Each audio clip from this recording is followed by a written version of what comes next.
또 둘째 휘장 뒤에 있는 장막을 지성소라 일컫나니 금향로와 사면을 금으로 싼 언약궤가 있고 그 안에 만나를 담은 금 항아리와 아론의 쌍난 지팡이와 언양의 돌판들이 있고 그 위에 속죄소를 덮는 영광의 그룹들이 있으니 이것들에 관하여는 이제 낱낱이 말할 수 없노라. 아멘. 출애굽기 강의인데 우리 오늘 히브리서를 봤습니다. 우리가 지난 시간에 출애굽기 25장을 보면 25장 14절에 보면 법궤에 대한 증거궤에 대한 이야기를 하면서 출애굽기 25장 14절에 그 채를 궤 양쪽 고리에 끼워서 궤를 매게 하며 내가 내게 줄 증거판을 궤 속에 둘지며 순금으로 속죄소를 만들되 길이는 2규빗 반 너비는 1규빗 반이 되게 하고 라고 써있어요. 그래서 우리가 지금 법궤를 또 법궤 위에 속죄소에 대한 이야기를 했었죠. 그 법궤 증거궤에는 오늘 히브리서의 말씀을 보면 세 가지 물품이 들어있다라고 이야기를 합니다. 그 첫 번째가 만나를 담은 금 항아리, 그리고 아론의 쌍난 지팡이, 언약의 돌판들, 이렇게 세 가지예요. 사실은 이제 그 출애굽기 25장을 보면 그 법궤 안에 뭐가 들어있대요? 증거판만 들어있다고 하거든요. 이게 또 열왕기상 8장 9절에 보면 이제 솔로몬 성전을 짓고 그 솔로몬 성전에 법궤가 있었지 않겠어요? 근데 그 법궤를 이렇게 묘사합니다. 열왕기상 8장 9절에 그 궤 안에는 2 돌판 외에 아무것도 없으니 이것은 이스라엘 자손이 애굽 땅에서 나온 후 여호와께서 저희와 언약을 맺으실 때 모세가 호렙에서 그 안에 넣은 것이라 이렇게 표현해요. 그러니까 열왕기 상에도 법궤 안에는 돌판 외에는 들어있지 않다 이렇게 이야기를 하고 있다고요. 또 우리 출애굽기에도 보면 법궤 안에는 뭐를 집어넣어라? 증거궤를 집어넣어라 라고 표현을 했어요. 하나님께서 그 만나 한 오매를 항아리에 담아서 법궤 안에 누라고 하지 않았나요? 사실 그런 명령은 없습니다. 출애굽기 16장을 한번 잠깐 가보세요. 출애굽기 16장에 보시면 그 만나에 대한 이야기도 이렇게 되어 있죠. 출애굽기 16장 33절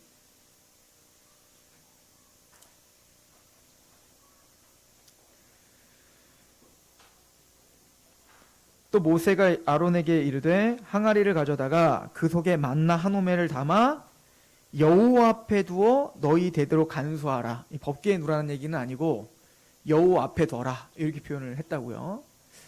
자, 근데 히브리 기자는 이 세 가지 물품이 다 어디 들어있다? 법궤 안에 들어있다라고 이야기를 합니다. 그리고 우리도 그렇게 여기고 있습니다. 그러면 왜 솔로몬 성전의 그 법궤에는 2 돌판 외에는 아무것도 없지? 그러면 아론의 쌍난 지팡이와 만나 항아리는 어디 있는 거지? 몰라요. 성경에 기록이 안 돼 있습니다. 그래서 그 어떤 사람의 추측은 이 법궤를 그 바벨론에 뺏겼을 때 아마 그때 다 뒤집어 갖고 이제 그때 없어진 거 아니냐 이런 얘기도 하지만 추측일 뿐입니다. 그러나 적어도 히브리서 9장은 이 신약적인 관점으로 이 법궤를 해석을 하면서 그 법궤 안에는 세 가지가 있었다라고 유대인들에게 보내는 거예요. 그래서 우리도 그 법궤 안에는 항아리와 만나를 담은 항아리와 그리고 아론의 쌍난 지팡이와 그리고 법궤가 들었다라고 우리는 믿는 겁니다. 자, 그러면 지금 히브리 기자는 이 히브리서는 예수 그리스도가 우리의 유일한 대제사장이시며 예수님만이 우리의 속죄를 이루실 유일한 화목제물 되심을 우리에게 설명해주고 또 보여지는 이 성막이 진짜 성막이 아니야. 그죠? 보이지 않는 진짜 성막이 있다. 그 진짜 보이지 않는 성막, 그 성전을 모형한 것이 바로 이 성소와 지성소, 또 법궤, 이 모든 건 다 모형이다 라고 이야기를 하죠. 그러므로 법궤 안에 이 세 가지 내용물이 들어있다는 얘기는 대단히 중요한 메시지를 우리에게 주고자 하는 거겠죠. 그렇다면 이 법궤 안에 이 세 가지 내용물이 도대체 우리에게 무엇을 이야기해 주는지를 같이 상고하는 것이 오늘 말씀의 목적입니다. 아까도 잠시 봤지만 출애굽기 16장 33절에는 하나님께서 만나를 한 호멜을 담아 여호와 앞에 두어 너희 대대로 간수하라 라고 말했어요. 그러니까 만나를 담은 항아리란 말입니다. 그러니까 그 만나를 담아서 영원히 이스라엘 백성들 그리고 하나님의 백성들에게 기억하게 하고자 하는 거잖아요. 그죠? 그럼 만나가 뭐죠? 우리가 잘 알듯이 우선 첫 번째는 쉽게 우리가 보면 만나라는 것은 이스라엘 백성들이 광야 시절 그 물도 없고 또 먹을 것이 없는 그 땅에서 하나님이 기적적으로 주신 그 음식이 바로 만나예요. 이 만나는 그러니까 어디에서 수확하는 게 아니에요. 이거는 기적적인 기적입니다. 그래서 원래 그럼 그 광야에 만나가 내렸던 게 아니라 하나님이 이스라엘 백성들을 위해서 주신 일용한 양식이죠. 그리고 이 만나를 한 호멜만 담으라는 것은, 한 호멜이라는 것은 1인이 먹는 딱 양이에요. 그러니까 하나님은 일용한 양식을 주신다는 거예요. 광야와 같은 인생길에서 순례길을 살고 있는, 나그네길을 살고 있는, 즉 가나안 땅까지 그 본향을 위해서 가고 있는 이스라엘 백성들을 광야 40년 한평생이거든요. 한 세대라고요. 그러니까 그 모든 그 세대를 하나님은 먹여주셨다. 하나님은 생명을 주셨다. 라고 하는 중요한 상징이 만나죠. 그래서 사실은 이제 그 만나를 그들에게 주심으로 이 생명의 근원이 누구라는 걸 알려주시는 걸까요? 바로 예수님이라는 걸 알려주시는 거죠. 하나님이라는 걸 알려주시는 거죠. 자, 그런데 신약적 관점으로 이스라엘에게 이 만나를 줘서 40년 동안 그들을 먹여 살려주신 그 만나를 예수님께서 이렇게 해석을 하세요. 그러니까 광야에서 모세가 만나를 준 것처럼 예수님께서 이스라엘 백성들, 그의 백성들에게 오병이어 기적을 베풀었죠. 그러니까 이 복음서뿐만 아니라 복음서에 있는 그 당시의 유대인들은 예수님의 오병이어 기적을 통해서 누구를 연상한 거예요? 모세를 연상한 거라고요. 그래서 여러분들 요한복음을 잘 읽어보면 오병이어 기적 베푸신 후에 다른 데는 잘 안 써 있는데 요한복음에 그게 써 있어요. 뭐로 써 있냐면 그가 바로 그 선지자다 이렇게 표현을 합니다. 그 약속하신 그 선지자인가 봐 이렇게 표현하는데 그 선지자는 누구냐면 모세와 같은 선지자를 가리키는 거예요. 모세가 이제는 그 하나님의 영이 임해서 막 그 장로들이 다 예언을 하게 됐습니다. 그래서 나중에 여호수아가 이게 너무 화가 나는 겁니다. 자기가 이제 후계자인데 자기만 하나님의 영이 임해서 자기에게만 그런 카리스마적인 어떤 능력이 나타나야 될 텐데 이 수많은 사람들이 다 예언을 하니 얼마나 답답하겠어요. 그것도 안 입고 온데 지금 성막에 남아가지고 몇 사람이 계속 예언하고 있는 겁니다. 그러니까 여호수아가 화가 나가지고 모세한테 가서 모세 쟤네 보세요. 쟤네 계속 저 성령이 없는데 그냥 계속 예언합니다. 그랬더니 모세가 여호수아한테 막 화를 내죠. 혼을 냅니다. 너는 왜 시기하느냐라고 이야기하죠. 모든 백성이 다 선지자가 되기를 하나님은 원하신다. 이 예언이 요엘서가 뭐라고 이야기하냐면 자녀들은 예언할 것이고 청년들은 꿈을 꾸고 아비들은 뭔가 달라졌는 것 같은데 항상 헷갈리네요. 꿈을 꾸고 예언하고 환상 보고 그죠? 그 일이 있을 거라고 예언한 것이 언제 성취가 됐죠?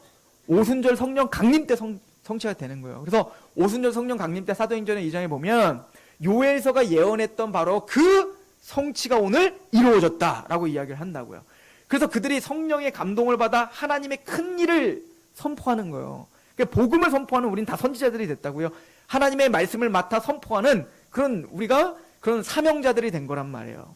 그런데 모세는 모든 사람이 다 선지자 되길 원하노라 라고 말했지만 하나님이 모세에게 약속한 게 있어요. 그런데 그런 선지자들과는 독특한 너와 같은 선지자를 반드시 보내주마 이렇게 표현했다고요. 그러니까 이스라엘 백성들은 메시아를 모세와 같은 선지자와 항상 연결해서 생각했다고요. 그러니까 예수님이 오병이어 기적을 베풀 때 누가 딱 연상되는 거예요. 광야에서 우리에게 만나를 줬던 모세구나. 그 모세 같은 선지자 바로 이분이군요. 라고 해서 바로 이분이 그 선지자가 보다 라고 이야기를 한 거라고요. 그때 예수님께서 오병이어 기적을 통해서 이 베풀은 이 이야기를 만나와 이야기하며 우리가 사실 이 구절을 많이 찾아봤어요. 그죠? 요한복음 강의할 때도 찾아봤고 또 우리가 아마 설교 때 많이 찾아봤는데 그래 또 찾아봅시다. 요한복음 6장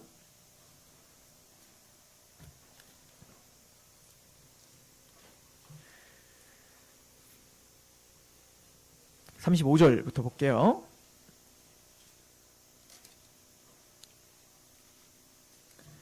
예수께서 이르시되 나는 생명의 떡이니 내게 오는 자는 결코 줄이지 아니할 터요 나를 믿는 자는 영원히 목마르지 아니하리라. 그러나 내가 너희에게 이르기를 너희는 나를 보고도 믿지 아니하는도다 하였느니라. 아버지께서 내게 주시는 자는 다 내게로 올 것이요 내게 오는 자는 내가 결코 내쫓지 아니하리라. 내가 하늘에서 내려온 것은 내 뜻을 행하려 함이 아니요 나를 보내신 이의 뜻을 행하려 함이니라. 나를 보내신 이의 뜻은 내게 주신 자 중에서 내가 하나도 잃어버리지 아니하고 마지막 날 다시 살리는 이것이니라. 38절을 다시 보세요. 내가 하늘에서 내려온 것은 뭐를 표현하고 있냐면 하나님께서 모세를 통해 하늘에서 무엇을 내려주셨죠? 만나를 내려주셨듯 나는 너희에게 하늘로부터 내려온 만나가 나야. 이걸 요한복음 6장은 말하고 있다고요. 그래서 54절 보세요. 53절부터 봅시다. 예수께서 이르시되 내가 진실로 진실 너희에게 이르노니 인자의 살을 먹지 아니하고 인자의 피를 마시지 아니하면 너희의 속에 생명이 없느니라. 내 살을 먹고 내 피를 마시는 자는 영생을 가졌고 마지막 날에 내가 그를 다시 살리리니 그 살은 참된 양식이요 내 피는 참된 음료로다. 내 살을 먹고 내 피를 마시는 자는 내 안에 거하고 나도 그의 안에 거하나니 살아계신 아버지께서 나를 보내심에 내가 아버지로 말미암아 사는 것과 같이 나를 먹는 그 사람도 나로 말미암아 살리라. 이것은 하늘에서 내려온 떡이니 조상들이 먹고도 죽는 그것과 같이 만나를 말하는 거죠. 그것과 같지 아니하여 이 떡을 먹는 자는 영생을 살리라. 이렇게 말하죠. 그러니까 모세가 너에게 줬던 그 만나는 너에게 하루만 살 수 있게 해줘. 그죠? 하루하루 너희의 먹고 사는 것을 해결해 주시는 만나지만 하나님이 나를 통해서 너에게 주는 아니 나를 통해서가 아니라 하늘에서 내려오는 만나가 바로 나야. 그러니까 내가 지금 너희를 통해서 오병이어 기적을 통해서 모세를 통해 만나를 먹듯 나를 통해서 너희가 오병이어 기적을 통해서 뭘 먹었지. 근데 나는 그거 위해 온 게 아니야. 내가 뭔가 너희에게 혜택을 주는 이 땅의 떡과 이 땅의 물고기와 먹을 어떤 물을 찾지 말고 너희들이 구할 것은 내가 뭔가 행한 능력을 구하지 말고 나를 구해야 된다는 거야. 내가 주는 어떤 혜택과 어떤 은총의 만나가 아니라 내가 만나라니까. 내가 너희의 살이 되고 너의 피가 될 내가 떡이고 내가 음료야. 이 얘기를 하고 있는 거죠. 그러니까 이스라엘 백성들의 그 광야 속에서 만나를 주신 궁극적인 목적은 바로 우리의 영원한 생명을 줄 수 있는 바로 우리의 영원한 생명의 떡이요 우리의 생명의 음료인 예수 그리스도를 상징적으로 보여주기 위한 님을 예수님은 지금 해석해주고 있는 거라고요. 그러므로 법궤에 만나 한 오매를 담은 항아리를 넣어라 라고 할 때는 영영이 그것을 간수하라 라고 할 때는 바로 우리에게 영원한 생명을 주실 수 있는 유일한 말씀이시요 유일한 생명의 근원이신 예수 그리스도 그분의 살과 피가 찢기고 흘리심으로 우리에게 영원한 생명이 주어지는 거야. 이것을 설명하기 위한 모형이고 상징이라는 거죠. 왜 예수님이 베들레헴에서 태어나셨다고 제가 성만찬 설교할 때마다 이 얘기 꼭 하는데요. 그죠? 왜 예수님 베들레헴에서 태어납니까? 베들레헴, 벳이라고 하는 건 집이라는 뜻이에요. 들레헴은 이거는 빵 이런 뜻이라고요. 빵집이에요. 방앗간이라는 말이에요. 예수님은 그래서 베들레헴에서 태어나셔야 되는 거예요. 그분이 우리의 영원한 빵이시기 때문에 그런 겁니다. 그분은 말 구유에서 태어나셔야 되는 거예요. 우리의 영적인 먹잇감이신 거예요. 예수님의 십자가에서 그 육체가 찢기심으로 우리는 그 육체를 먹는 겁니다. 예수님이 흘리신 그 피를 우리는 먹는 겁니다. 어떻게? 실제적인 육체와 피를 어떻게 먹어요? 예수님의 십자가와 피를 믿는 것을 지금 먹는다고 표현하고 있는 거예요. 그래서 이미 얘기하고 있잖아요. 요한복음 6장 다시 보시면 6장 38절 내가 하늘에서 내려온 것은 내 뜻을 행하려 함이 아니요 나를 보내신 이의 뜻을 행하려 함인데 나를 보내신 이의 뜻은 내게 주신 자 중에 내가 하나도 잃어버리지 아니하고 마지막 날 다시 살리는데 어떤 사람이 살아나죠? 내 아버지의 뜻은 아들을 보고 믿는 자. 지금 믿음에 대한 이야기를 하고 있는 거라고요. 그러니까 예수님이 우리의 영적인 양식이라고 믿는 자, 그들에게 영원한 생명이 있을 뿐만 아니라 마지막 날 부활시키는 능력이 그에게 있다. 이인 거죠. 그래서 이 만나는 바로 예수 그리스도께서 우리의 영원한 양식이시며 예수님만이 우리의 영원한 음료 되심을 상징적으로 보여주는 게 이 만나인 거예요. 그래서 복음인 거죠. 그래서 법궤 안에 이 만나를 담은 항아리를 넣어둔 겁니다. 또한 이 만나의 의미는 이스라엘을 겸손케 합니다. 우리 신명기 8장 가봅시다. 신명기 8장.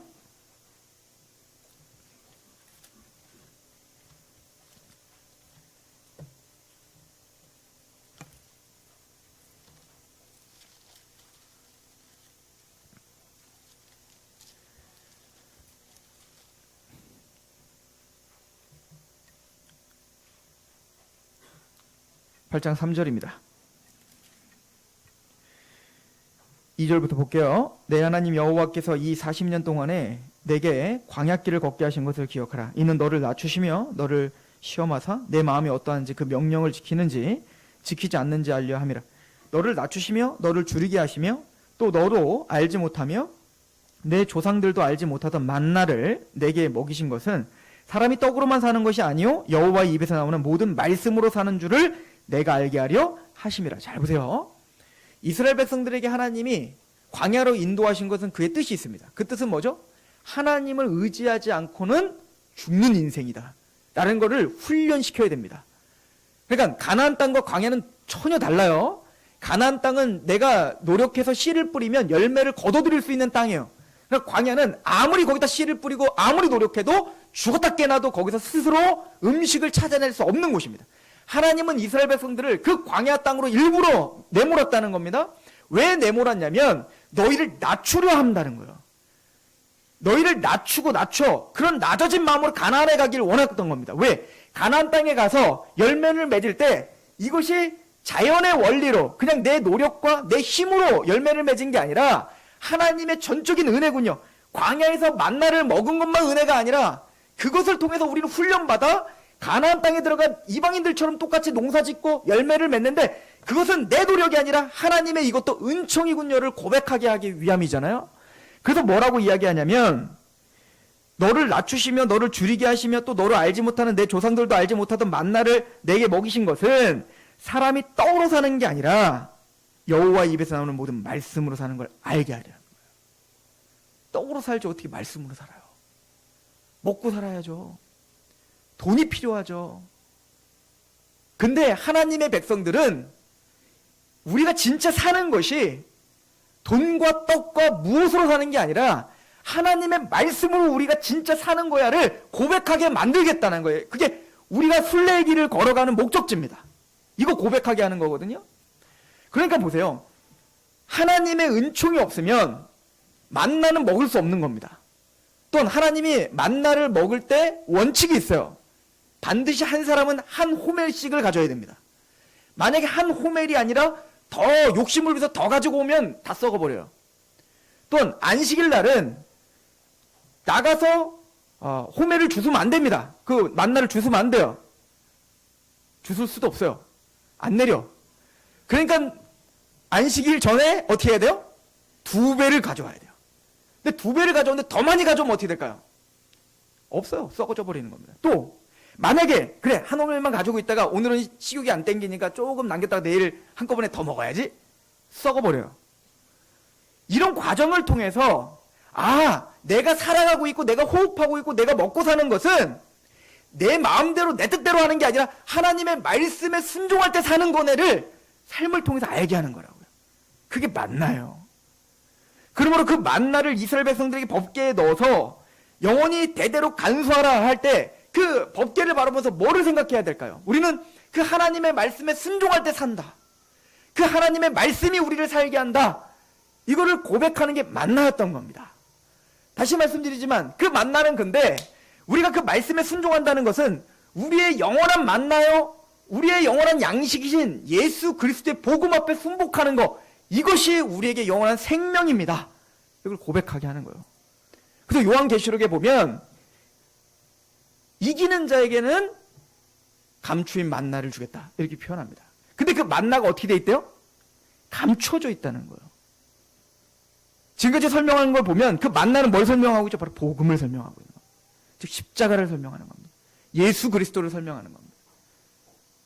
우리의 말씀 대신 그 말씀이 육체를 입고 이 땅에 거하신 그 예수 그리스도, 그분을 만나게 되는 거예요. 이기는 자가요. 누가 이기는 자인데요?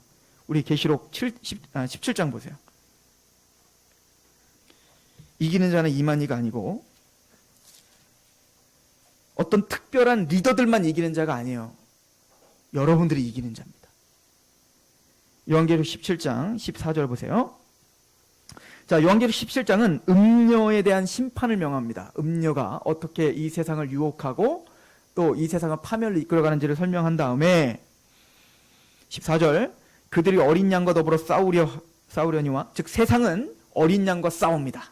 그 음녀는, 바벨론은 어린 양과 싸운다고요? 근데 어린 양과 더불어 싸우려니와 어린 양은 만주의 주시오 만왕의 왕이심으로 그들을 이기실 터이요, 또 그와 함께 있는 자들, 누구죠? 곧 부르심을 받고 택하심을 받은 신실한 자들도 어떻게 하리라? 이기시리라. 누가 이기는 자예요? 하나님께 만세전에 택함받아 복음으로 부름받고 구원받은 자들이 이기는 자예요. 지금 17장에는 그런 용어가 없지만 지금 이 사람은 요한계시록 전반적으로 누구냐면 14만 4천을 가리키는 거예요. 14만 4천은 계시록 14장, 계시록 7장에 나와 있습니다. 계시록 7장에는 14만 4천, 그 흰옷을 입은 거룩한 제사장 그룹을 이야기하고 흰무리를 통해서 그 14만 4천이 누군지를 말하죠. 어린 양의 피에 그 옷을 희게 빤 자요. 즉 이 땅에서 예수 그리스도의 은혜로, 십자가의 은혜로, 맞아요, 예수님이 바로 우리의 영원한 만나이십니다. 예수님의 십자가, 예수님의 그 살과 피가 나를 영생하게 하는 영원한 생명입니다 라고 믿은 자가 그 옷을 희게 빠는 거예요. 그게 바로 14만 4천이에요. 그리고 계시록 14장에는 그 14만 4천만이 부를 수 있는 노래가 있대요. 그 노래가 뭐죠? 새 노래예요. 새 노래는 뭐예요? 요즘 새로 나오는 CCM이에요? 새 노래는 이 땅에서 구속을 받은 자 외에는 부를 수 없더라. 구속의 경험의 노래. 참되게 구속의 경험, 예수님의 십자가의 피와 그 살에 참여하여 내가 그분이 나의 생명의 양식입니다 라고 고백하여 감사하여 부르는 노래, 이게 새 노래예요. 그 부를 수 있는 자가 바로 14만 4천이요. 그 사람이 뭐요? 택하심을 받고 부르심을 받아 그 옷을 희게 빤 자들, 이 사람들에게는 감추인 만나를 허락한다. 우리가 그 감추인 만나를 지고 있는 겁니다. 세상은 이해할 수 없어요. 이걸 에베소서는 비밀이라고 표현하고 있습니다. 골로새서도 이거를 비밀이라고 합니다. 이 비밀, 우리가 전하고 있는 이 비밀을 에베소 3장에는 하늘에 있는 각종 지혜자, 권세자들, 천사들이죠. 그들도 우리가 갖고 있는 복음과 우리가 그 복음 때문에 교회된 우리를 보면서 하나님의 각종 지혜를 배우고 있다라고 표현하고 있죠. 그러므로 법궤 안에 있는 이 만나는 바로 예수 그리스도의 복음을 이야기하며 또 말씀 되시는 예수 그리스도와 함께 순복하며 그 말씀 앞에 믿음으로 반응한 우리가 바로 영원한 생명을 갖고 있는 이긴 자이다 라고 하는 것을 보여주죠. 또 좀 특이한 것은 오늘 본문의 히브리서 9장에 보면 구약 성경에는 한마디도 이런 게 없어요. 그냥 항아리에 담으라 이렇게 표현하고 있거든요. 근데 히브리서에는 어떤 항아리래요? 금항아리래요. 금항아리. 이거는 히브리서에만 있는 얘기입니다. 원래 그냥 항아리인데 금항아리라고 했을까요? 아니면 원래 금항아리인가 금항아리라고 했을까요? 알 길이 없습니다. 근데 적어도 히브리 기자는 금항아리라는 걸 분명히 하고 있습니다. 금은 하나님의 영광을 상징합니다. 법궤에서 특별히 그래요. 성막에서는 그 금은 영광스러운 하나님의 신성과 영광을 상징하거든요. 근데 이게 굉장히 중요한 신학적인 의미가 있어요. 여러분들 요한복음 1장 14절 다 아시잖아요. 말씀이 육신을 입고 이 땅에 거하심에, 이 거하시다는 말이 뭐라고요? 장막을 치심에, 그렇죠? 성막을 치심에 우리가 그 영광을 보니 독생자의 영광이에요. 예수님은 영광스러우신 분이라는 거예요. 독생자, 하나님의 아들이라는 칭호는 하나님이라는 칭호라고 했죠.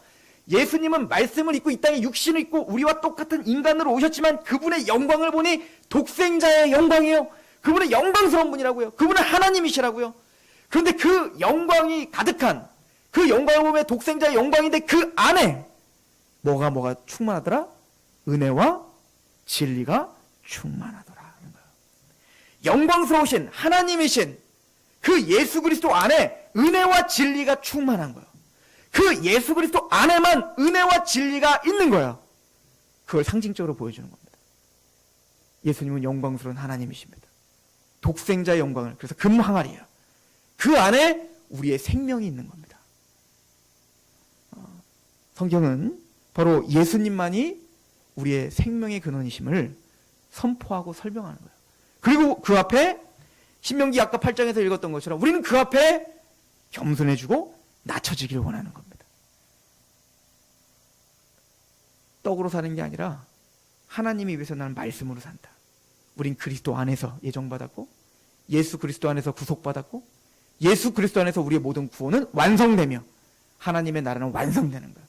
그리스도를 떠나서는 아무것도 할 수 없다를 설명하는 거죠. 두 번째는 아론의 쌍난 지팡이입니다.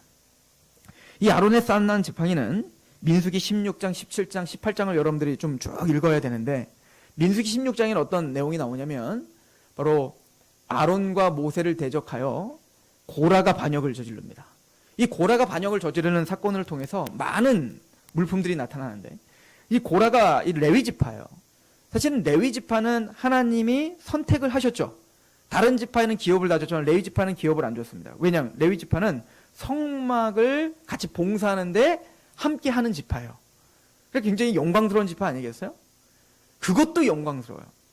그런데 이 고라와 그 무리들이 뭘 요구했냐면 야 나도 똑같은 레위 지파인데 레위 지파 중에서 아론도 레위 지파잖아요. 그 아론의 자손들만 제사장이 되는 게 화가 나는 겁니다. 나도 레위 지파인데 왜 나는 제사장 못하냐 이거예요. 왜 아론 지파 니들만 제사장 하냐 이거죠. 한마디로 말해서 모세와 아론이 짜가지고 지금 지들이 모든 권세를 다 휘두르려고 우리를 지금 배제시켰다 이거예요. 그러므로 레위 지파인 우리에게도 제사장권을 줘야 된다라고 데모를 한 거죠. 나중에는 아론과 모세를 막 죽이려고까지 하죠. 그때 하나님이 그들을 싹 다 죽여버리는 겁니다. 그래서 그 고라 자손들이 갖고 있었던 향로들을 다 뺏어요. 그 향로를 다 녹여서 나중에 우리가 하겠지만 번제단을 쌓는 놋으로 사용을 하게 되고요. 근데 그들의 잘못됨을 보여주기 위해서 하나님은 그래? 니들이 정말로 제사장 될 권한이 있어? 그러면 12개의 지팡이를 갖고 와라. 이렇게 표현을 해요. 12개의 지팡이는 12지파를 대표하는 상징으로 보여주는 지팡이들을 다 갖고 오라는 거예요. 그리고 아론의 지팡이 하나를 갖고 오라는 거죠. 거기서 하나님께 택함받은 자, 하나님께 택함받은 지팡이만 뭔가 다름이 일어날 거예요. 그랬더니 정말로 하나님께 택함받은 아론의 지팡이에는 움이 돋고 싹이 나고 꽃이 피고 살구 열매를 맺더라. 그러므로 누굴 선택했다는 걸 지금 모든 12지파에게 보여주는 거죠. 아론 지파가 하나님께 선택받은 제사장이야. 이걸 보여주는 거라고요. 그러므로 아론의 쌍난 지팡이는 바로 하나님의 주권과 하나님의 선택을 이야기하는 거예요. 자, 그런데 좀 더 우리가 본다면 죽어있는 지팡이에 생명이 생겨난 거예요. 이게 중요한 겁니다. 지팡이는 죽어있는 나무입니다. 거기서는 싹이 나고 열매를 맺을 수 없어요. 꼭 우리도 죽어있는 우리가 하나님의 은혜로 우리가 부활을 경험하게 될 거예요. 그래서 신학자들은 이 아론의 쌍난 지팡이는 바로 예수님의 십자가의 죽음과 부활을 상징한다라고 표현을 합니다. 즉 모든 죽어있는 것들에 다시 살아날 수 있는 사람은 아무도 없습니다. 그러나 예수님만이 우리의 영원한 대제사장이 되셨어요. 그럼 예수님만이 영원한 대제사장으로 온전한 제사를 드리는 제사장인 걸 우리가 어떻게 합니까? 예수님 말고 마호멧도 있고 불교에 부처도 있고 다 있잖아요. 왜 꼭 그 4대 성인 중에 예수님만 믿으라고 너희들은 자꾸 그래? 하나님이 그렇게 선택하신 거예요. 모두가 다 죽어있는 나무예요. 모든 사람이 죄를 범해서 하나님의 영광에 이르지 못합니다. 모든 사람들은 다 죄로 죽어있어 하나님의 영광에 이르지 못하고 다 죽는 게 운명입니다. 그래서 이 땅에 육체로 오신 죽음의 한계를 갖고 있는 육체를 이 땅에 우리가 똑같이 입고 오신 예수 그리스도만이 그 죽음의 막대기와 같은 생명이 없는 그 육체에서 싹이 나고 꽃이 피고 열매를 맺어요. 그 예수 그리스도가 바로 부활의 주님이다. 그분이 바로 생명의 주인이다를 선포하신다고요. 그래서 그것은 더 나아가서 예수님만 부활한 게 아니라 고린도전서 15장을 한번 정독해 보세요. 그래서 뭔 얘기를 하죠? 예수님의 부활이 없다면, 다시 살아나심이 없다면 너희의 믿음이 헛되고 너희는 여전히 죄 가운데 있을 것이다. 근데 예수님의 부활은 첫 열매가 되셔서 예수님의 부활로 말미암아 우리가 영원한 부활에 임할 것임을 확정한다. 이게 아론의 쌍난 지팡이 아주 중요한 메시지인 것이죠. 왜 살구나무일까요? 몰라요. 하나님이 살구나무라니까 살구나무죠. 근데 우리가 어떤 신학자들은 이런 힌트를 찾는 분도 있어요. 예레미야서 우리 1장 가봅시다.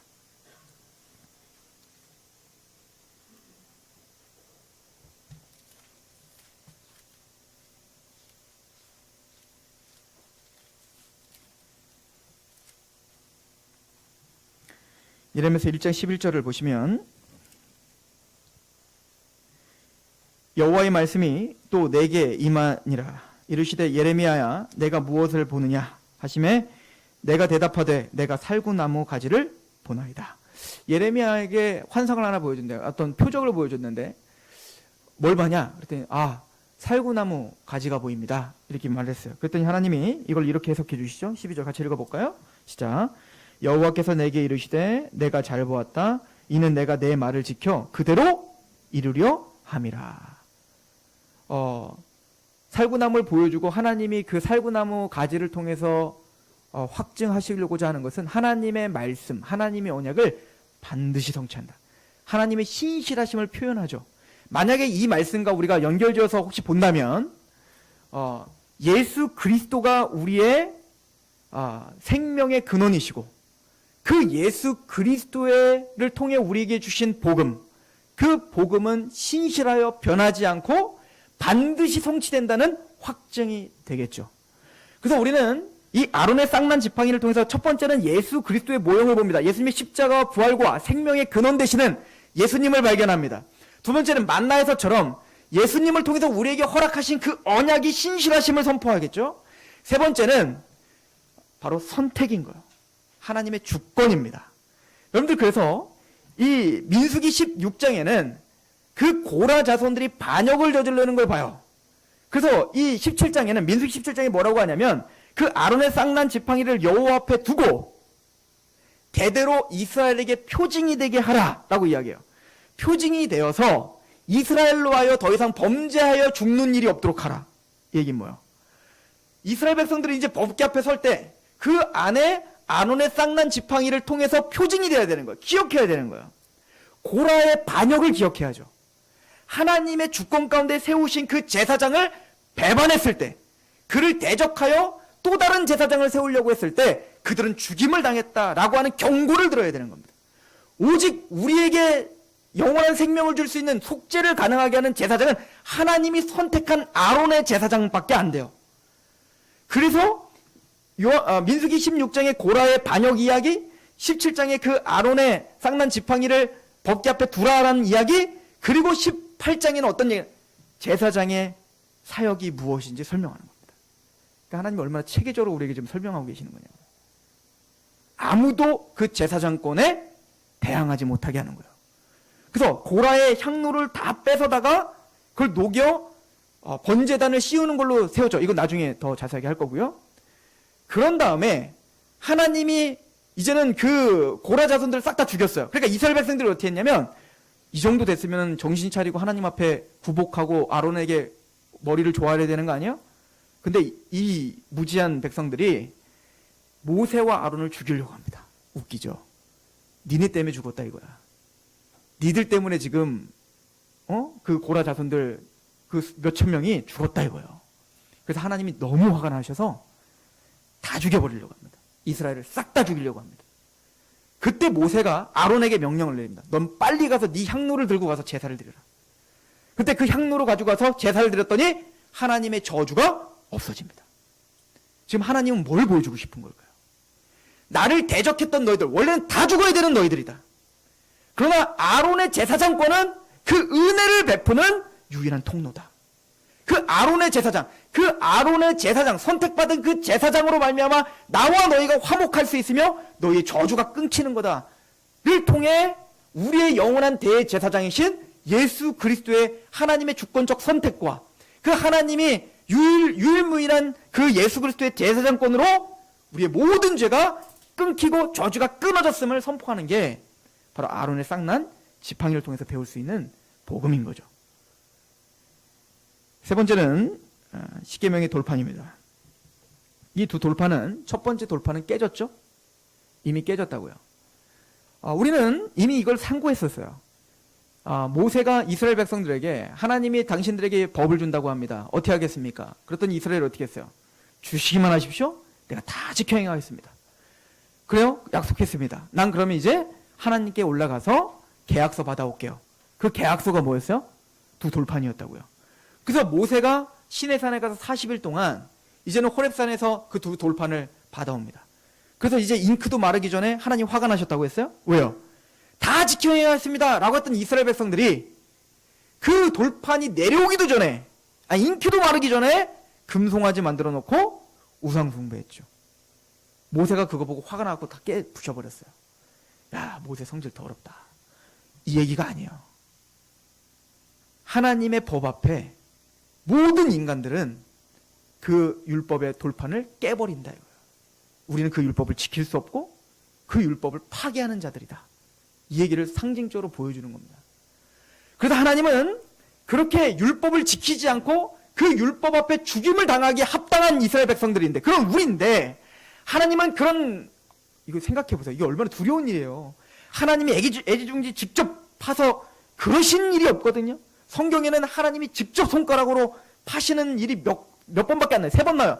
이 돌판에 파는 거. 또 히스기야가 근데 병면을 보고 있으니까 병면에 갑자기 손이 확 나와가지고 막 루바심 뭐 이렇게 쓴 거. 세 번째는 예수 그리스도가 그 가늠하다 잡혀온 여인에게 그들을 용서하면서 땅바닥에 직접 쓰신 거. 이게 세 가지가 신적인 손으로 쓰신 3번의 기록이라고요. 여러분들, 그 돌판이 하나님께 직접 받은 돌판이 우리에게 내려오고 있어요. 이게 얼마나 엄중한 얘기입니까? 여러분들, 헌법이 선포되고 있어요. 나라가 헌법이 선포돼서 그 헌법을 이제 예를 들어서 제일 높은 사람이 누구예요? 헌법재판장? 하여튼 그 사람이 막 떨면서 이 헌법이 제정됐습니다. 그런데 갑자기 그걸 막 가게에 찍고 막 집어 던졌다고 생각해 보세요. 얼마나 놀랄 일이냐고요. 이게 얼마나 두려운 일이냐고요. 그 일이 벌어졌다니까요. 사실은 그 앞에 우린 다 죽는 겁니다. 근데 하나님은 죽이지 않고 또 율법을 주시는 겁니다. 똑같은 율법. 대신 그 율법을 어디에 넣어라? 법궤에 놓고 속죄소로 덮어라. 얘기는 뭐죠? 율법 앞에 우린 다 죽을 수밖에 없다 이거예요. 그러나 하나님의 은혜의 피가 뿌려지고 있는 그 속죄소를 덮을 때 우리는 주님의 법 앞에 설 수 있습니다. 상징적으로 보여주는 겁니다. 예수님은 율법을 온전히 이루신 분입니다. 그래서 법궤 안에 율법의 돌판이 있는 거예요. 예수님은 율법의 완성을 하러 오셨어. 그래서 우리가 이신치기를 받을 때 두 가지 순종을 이야기해요. 신학교에서는. 첫 번째는 수동적 순종, 그리고 적극적 순종, 능동적 순종 뭐 이렇게 표현하는데, 수동적 순종은 바로 예수님이 십자가를 짊어지심으로 여러분들의 죄를 담당하시는 순종입니다. 즉 예수님께서 십자가의 담당, 그 수동적으로 끌려가셔서 십자가의 죽으심으로 우리의 죄를 용서하시는 겁니다. 그럼 적극적이고 능동적 순종은 뭐죠? 예수님이 십자가에서 죽었다는 건 우리의 죄를 위한 죽음일 뿐만 아니라 예수님은 33년 동안 우리와 똑같이 시험은 받으신 이로되 죄는 없느니라. 이게 히브리서 4장의 말씀이잖아요. 그러니까 우리는 끊임없이 율법 앞에 죽는 자요, 율법을 깨부시는 자지만 예수님은 그 율법을 시험은 받으신 이로되 죄는 없어요. 즉 하나님의 율법을 철저하게 복종하시며 죽기까지 복종하시고 십자가 다 이뤘다 하신 겁니다. 뭘? 하나님의 율법을 완성하신 겁니다. 거기에 하나님의 의가 생성된 거예요. 하나님의 의가 온전히 성취된 겁니다.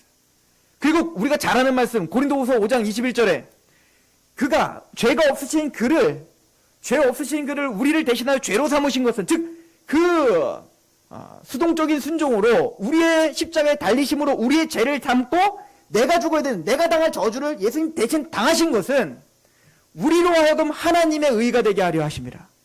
즉 예수님이 십자가에 죽으셔서 적극적으로 능동적으로 그 율법을 완성하시어 만들어내신 하나님의 의를 우리의 것으로 간주해 주셔서 우리는 의인입니다 라고 고백하는 거예요.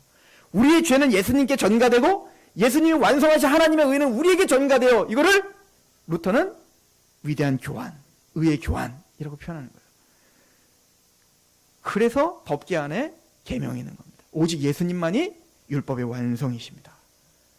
그 예수 그리스도 앞에, 또 그 법 앞에 우리 섰을 땐 죽어야 됩니다.